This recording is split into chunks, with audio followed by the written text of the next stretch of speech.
Welcome back. Well, Orange County Fire Authority is on today. We also have a special guest, Officer Pete Kim with the CHP.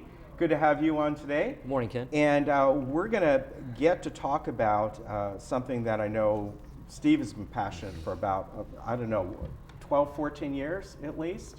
The mock DUIs you do for the high school. 24 years. 24 we did our years. first one in May of 1991 with CHP. That's amazing, and we're going to get to that, and we got a lot of photos to show you on that and talk about it. First, though, we're going to talk about a subject you've talked about quite often, and it's about drowning statistics. And we have it on the screen. It's a little hard to see. I had to kind of piece it together to get it all on there. But let's talk about all the incidents that have gone on so far. Already 28, and this is Orange County, am I right? In all of Orange County, and correct. Unfortunately, half of those have been fatal. Right, and that's what we find. So half of the drowning calls we go on end up being fatal, and close to 25% of those end up having, the patient ends up having some sort of irreversible brain damage. That's what the numbers show us. And it's staggering. So far this year we've already had 14 fatals, but 6 of those fatals have been adults over 50 years old. And the common theme there is they're in or around the water alone. There's nobody with them. So if they have a medical emergency or something happens, they trip and fall, or they jump in and hit their head, there's nobody there to keep their head above water. And unfortunately they die. And so we're just asking everybody, swim with a buddy, never swim alone. Always have somebody with you. So it's affecting the young in just over a 30-day span. In May and June, we had 7 children that were involved in drowning incidents. 3 of those were fatal, and it's very tragic. And some of those others are still in the hospital and aren't doing as well. It's just, and out of those 7, in just over a month's span, 6 were in a backyard pool. Their parents were home on each of them, and they just made their way back to the pool. And I give the analogy is, because people say, oh, should the parents be held accountable and so forth? These were responsible parents at home. The little guys they want to be adventurous. They want to get out, just like teenagers. Very difficult. You're in bed, they're asleep, and unfortunately once in a while a teenager will sneak out and get involved in a terrible traffic accident. Right, we know that's happened. Right, so we stress, Orange County Fire stresses the ABCs of water safety, one of those being barriers. We need an isolation fence around the pools and spas. That way if a small child gets out the sliding glass door, the screen door, a side door, there's another barrier so he or she cannot get into the water, which 6 of these kids did, and out of those 6, 3 died. What's really troubling on this is that when you hear about kids drowning in Orange County, your first thought was, okay, they're at the beach. The undertow came in, they got pulled out, which is tragic in itself, but it's something you can kind of say, well, it's more expected, let's put it that way. When you hear that they're in a home pool, that's it's just got to be heart-wrenching. We said at the same time. It's just, these families, they're good families. They mean to do well. They watch their kids, and they all occurred, around the same time. It's early evening, somewhere between 5 o'clock and 6:45 or so, and in that range. End of the day, parents are busy getting ready for dinner, cleaning up. The kids probably have spent some time in the pool already during the day, and they're just attracted to the water. That's playtime to them. They don't see any danger because they're used to mom or dad holding them, or a brother and sister holding them, or they're used to playing in the bathtub where they could sit down. And I mean, Pete, you have a couple kids, you have to be right there with them, but they're used to playing in the water and playing in the bathtub. Absolutely, I see it all the time. We take the kids to the pool, and they gravitate toward the water. They really do. Yeah, and we have a little backyard spa, an in-ground spa, and when my daughter was, I don't know, probably a year old is when we installed a fence around it, and I have to tell you that the person that kept pushing me on that was a good friend of ours, Larry Brody. Because he would come over and go, you got to put that in. And we did. And of course, she's 8.5 now. She could easily climb over that fence. But even now, when she's out there, you know, if we're not out there, even if I have to run upstairs for a minute, it's like, no, you got to get out. You know, you got to sit on the side or sit back, and she knows to do so. But it gets to that point where even at 8.5, you know, the water's only 2 feet deep, but still she could hit her Right. head. Well, last year, remember in Mission Viejo, there was a 4-year-old and a 6-year-old swimming in a backyard pool. The dad was inside doing something, and then something happened to the 6-year-old. The 4-year-old thought she was just playing, and unfortunately, by the time dad realized it, it was too late, and that 6-year-old died. Yeah. Tragic. It just, our heart breaks for all these families. Yeah, it really is. We're going to move on to your air ops. Right. Well, right now, And we know the CHP has air hops right, too, exactly. and, you know. So Friday night, our helicopter flew up to the Reading area. There's about 40 miles from Reading. There was a lightning complex, a bunch of lightning strikes out there, so there was a series of fires. So they're on the Saddle Fire up about 40 miles away from Reading, and they've been there since Friday evening, and they're still actively participating. And our helicopter is able to fly at night. And so it's a 24-hour helicopter, and our pilots are the best in the country. Yeah, we we strongly know believe that. that. In fact, you know, the last couple of years we've hired some. We did a national search, and we got the best pilots, we believe. And so, you know, I was just sent a message from one of the crew chiefs, Shane Sherwood, up there, and they had a rescue the other day at 6,000 elevation. There was somebody that was having a medical emergency, and they were able to fly that helicopter within, he was saying, trees were about 200 feet tall. I mean, that's pretty tall. That's huge. And then there was about a 50-50 clearing that was used, and they were working with the Truckee hot shots in there, and that helicopter was able to land safely and treat the patient, because we have a flight medic on board. There's a flight medic with them, and on the weekends we have a flight medic here in Orange County every weekend, because we get so many remote rescues. But that flight medic was able to treat the patient, fly him out. They landed at Helibase, and then a waiting paramedic unit and a ground ambulance took the patient. It's amazing to me that your helicopters have that range. So they have to stop a few times on the way up? So they had to stop and get fuel, but you know, they could fly for about an hour and a half or 2 hours. Okay. And you know, and then they refuel. But so it's, yeah, they were up in. That's amazing. Yeah, it's. I didn't it's know very they impressive. would, the helicopters themselves. I know you guys, if you're needed somewhere, would go as far as you're needed, sometimes out of state, Right. to help out. But I didn't know the helicopters. Well, did that. fortunately, Orange County Fire has 4 helicopters. 2 of the, you know, the Bell 412s, dual engines, so they're able to get up there they're fairly nice. quick. We had the privilege of going Right. up, and it's a great operation. Next thing we're going to talk about here is a house fire. And was this the one in, Foothill Ranch, and which is technically Lake Forest? Right. And how did this start? This Well, it was fire? about 5:30 in the morning, and on June 8th, it was Monday morning. The family was inside sleeping, all upstairs. The fire was an electrical malfunction, the investigators believe, of one of those strip plugs. Wow. And you know, that's why we want to make sure they all have a circuit breaker on there, so if there's a problem, they actually shut off. But it failed. There was a fire downstairs. Well, what saved their lives were smoke alarms, because mom and dad woke up to the smoke alarms, ran down, and they realized there was a fire. Dad grabbed an extinguisher. The thing is with extinguishers, if there's already a fire that's established, they're not going to do much Right. at all. You need to get out. So mom ran up and grabbed a 15-year-old and a 12-year-old boy and a girl. And as they came down, the 3 of them did experience some smoke inhalation and some minor first-degree burns, the face and so forth. Just because it is so hot, a fire's hot, it's smoky, but honestly, these saved their lives. They would have been trapped upstairs. They would have had to have gone out a window, or they could have easily been overcome with the smoke and the hot gases.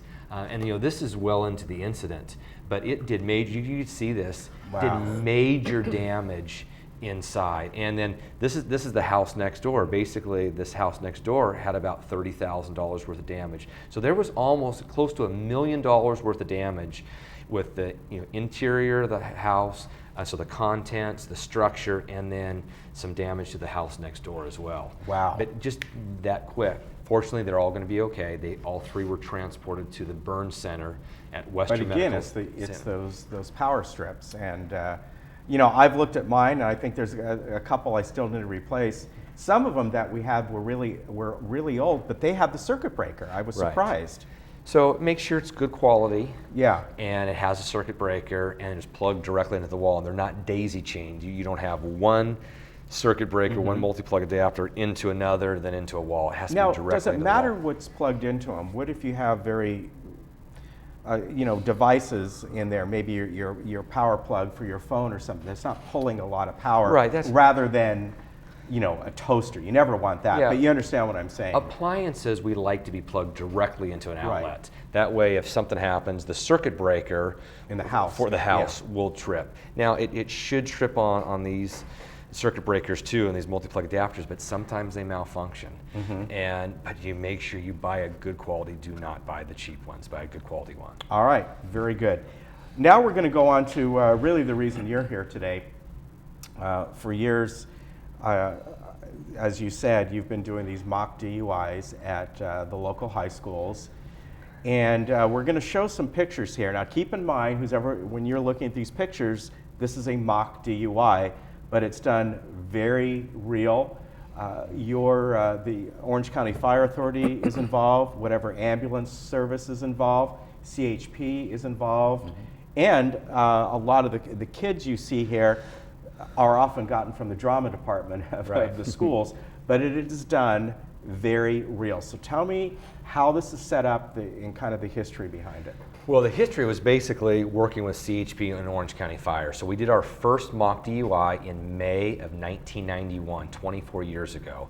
And so I had put together some slide presentations. That was my senior project in high school. And then after that, and I got the pictures from Ken Daly, used to be the PIO in South Orange County. He gave me a bunch of photos from different traffic accidents, and I got some from our fire authority too. And I started doing, after my senior project in high school, I graduated in '88, I did some high schools and some junior highs, putting on these slideshows of real incidents. Now, were you with the fire authority at the time? Yeah, so unfortunately I got hired very young Okay. with Orange County Fire Authority. And so that really helped me out. But in the fall of 1990, I did a high school, and we did it to a number of the students. And we did the slideshow. Well, the principal at Santa Margarita said, why don't you come and do something in the spring? We've had the last couple of years this crash car put out there. And we have a saying up there, and MAD usually brings the crash car. But we want to do something different. So Ken Daly, we started brainstorming with some different people, some people in the Orange County Fire Authority, some people in CHP, and Ken found this tape that he had just received from back east. And it was just a play that the students put on in a parking lot. I think it was in New Jersey. It was real cheesy and everything. So a bunch of us got together and said we could recreate this. So with the help of Mission Hospital and Gloria Lee, we put together a script. And then for 24 years, we've been working with the CHP, Orange County Sheriff's Department, Orange County Fire Authority, Mission Hospital, the local ambulance companies, the local towing companies. S&K participated, S&K Towing in all of them. Our tip volunteers, they wear the yellow vests. I mean, you see Pete right here. I mean, this is realistic, that the students, get upset. And to tell you how realistic it is, we couldn't put all the photos here, but Pete, one of the photos, you're giving a DUI test to one of the kids, right? Yes. So you treat this very real.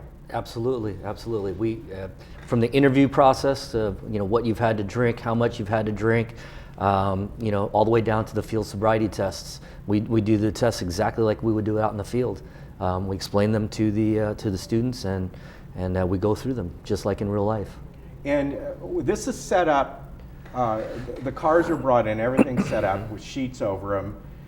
Kind of you're staging it while the kids who are not participating are in their classes or whatever, and then they're brought out. And from what I understand, you guys arrive and you got the sirens going and everything, just as if it's real, right? Right, we roll in. This was a rainy day. This I was saw May that, yeah. 15th at Tesoro High School right here, and the school did not want to cancel. They wanted to do it. We put some easy ups, And the students were great. They were quiet, they listened. There's the Grim Reaper. Right. And we have, this is one of our paramedics playing the radio paramedic talking to Mission Hospital. We have Orange County Fire dispatchers there. We have Mission Hospital nurses there that are doing the moulage. CHP, the Sheriff's Department, the ambulance, doctor's ambulance or care ambulance. And so it's all these agencies coming together. Like, this is a real incident, and it's a reenactment of an actual accident that occurred going to a winter formal or a prom. So you could see them, they're in prom attire, and a mom shows up, which is often they do, mom and dads now, because with texting, your parents, within minutes a lot of times, they know about an accident. And so with all these different agencies, and then Friends Against Drinking and Driving, we all come together to put on these reenactments of a real accident. When these students, you could see them, they're 20, 30 feet away from this horrific accident. It looks realistic. It does, Anita Stockbrugger and all the nurses at Mission do an awesome job with this moulage. And you look at this photo here with just the reactions there look absolutely like it just really happened. Have you noticed when you've done these, both of you, the students that are watching, they know this is a reenactment, but do they get emotional? Absolutely, yeah. As a matter of fact, I'm watching everybody, and because I have a little bit of downtime when the firefighters are actually cutting the victims out of the car, when they're doing their attending to the victims. I have a little bit of downtime, and I'm watching the audience, and I can see the kids in the very front row. They're crying. I mean, you've got like 4 or 5 girls in a row. They're all crying. The boys are tearing up, and it's. A pin could drop there and you can hear it in the audience because they're all quiet, and I can tell it affects them. Where do you get these vehicles? Are they actual crash Well, S&K vehicles? Towing donated for all the 5 mock DUI crashes. We've done 93 now since 1991. So we do about 5 or 6 a year. We did 5 this year. One of the schools was unable to do it this year. And then we do them throughout Orange County, but I mean, we work with the ones in South Orange County. There's about 14 high schools in basically south of Irvine that we work with, including some of the private high schools. And so S&K, so we use the same car for all 5, the rollover, but the other one, you could see the truck company. Right. These are highly trained truck firefighters, and they're ripping the doors off with specialized tool, the Jaws Alive, and they'll take the whole roof off. I mean, it's amazing what these guys do. Plus, it's outstanding training for all of us, all the agencies together. What's the setup time for this, and how long is the entire event? This must take quite a long time. Well, it takes quite a bit to plan, to plan these. And then we're out there early in the morning setting this up. But we go from nothing on the street, and we try to do them in the street.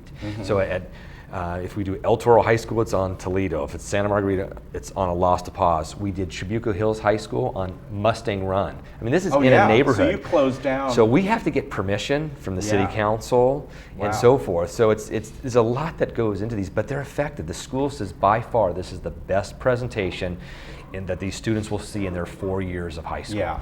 Because I go back to when I was in high school, and you just back then they actually had driver's ed. You guys remember that? But you'd see the films, and that would be about it. And you'd be there, yeah, okay, fine. But this, I can see really hits home. It looks so realistic, and the dedication that everyone who does this puts into it.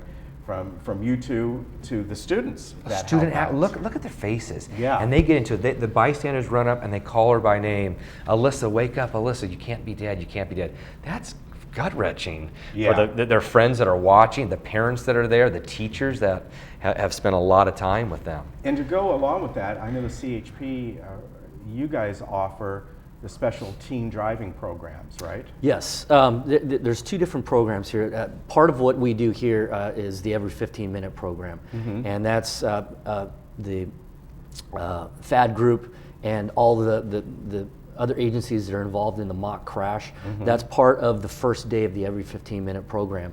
But there's more to the every 15-minute program.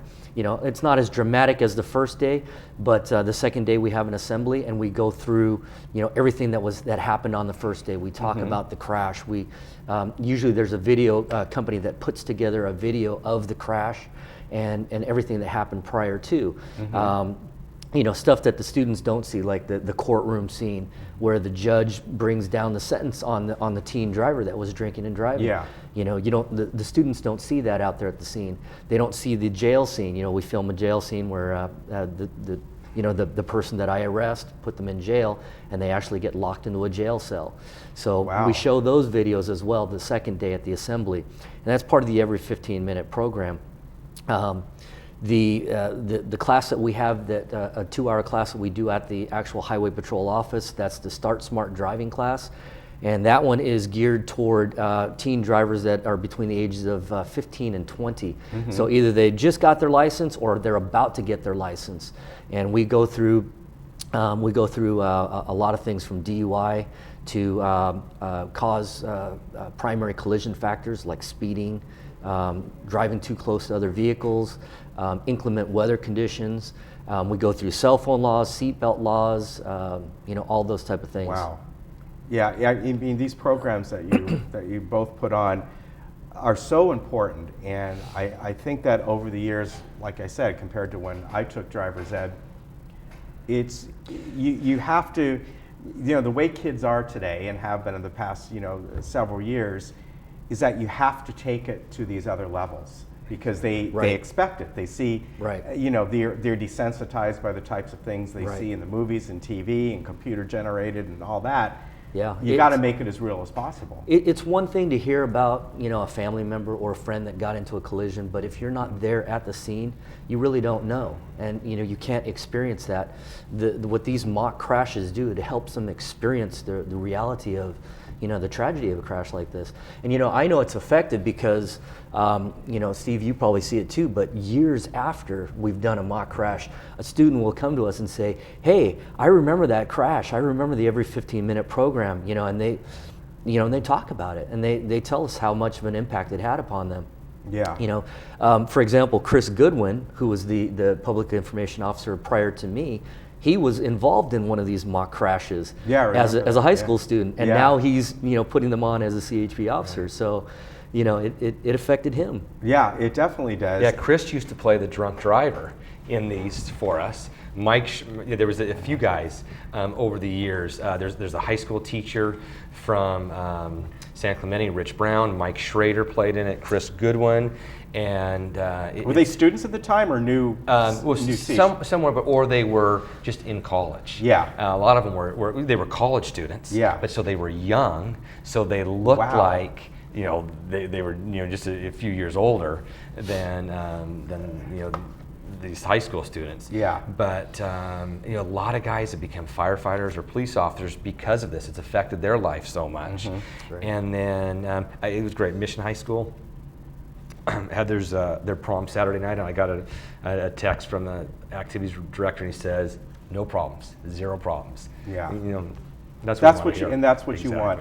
There, the whole point of this is there are always going to be some kind of accidents out there that are, somewhat unavoidable, or at least the fact that the person that gets hit or something like this, these type of things, because you're focusing on driving under the influence, they are avoidable. Correct. And that's the whole point to this. Correct. And since the program started, the every 15-minute program started, we've noticed we have seen a decline in the statistics. So it's been very encouraging. Where the slogan "every 15 minutes" came from was every 15 minutes in the United States, there was either a fatality or a serious injury crash that was DUI related. That statistic has now increased to about 20 to 25 minutes. So we're making a difference, and we just need to keep educating in order to continue making that difference. Any more planned for this year? We're at the end of the school year. No more. We'll have. There's already 3 scheduled for next year. You do them in the spring or the fall, or both? It's in the spring. Okay. We used to try to do them in the falls, but then we have our fires, and so it was too difficult because we have, and they take months to plan. So we already have Laguna Hills, San Juan Hills, and El Toro High School already planned for next year. Wow. Dates are on the book. That's amazing. Well, great work you all do, and I think it's great. And the fact that you thought about something like this back when you were in high school is amazing. I didn't know it was. I knew it was a long time we've ago. been doing them for 24 years. It's amazing. And it's a great program. Obviously, it's helping out, and as I said, everyone that's involved with this is just incredible. It's a lot of time, a lot of effort. So thank you very much. It's good to have you guys both on today. Again, you know, the same thing we always talk about. Check your smoke detectors. People don't swim alone, and a lot of these things are avoidable, and so at least the outcome, if there is a problem, comes out good, and that's the main thing on that. And good for on your helicopter ops that are going up there. That's wonderful. Quickly, the weather, we're going to heat up a little bit. You know, that high pressure system is expanded. Should hit about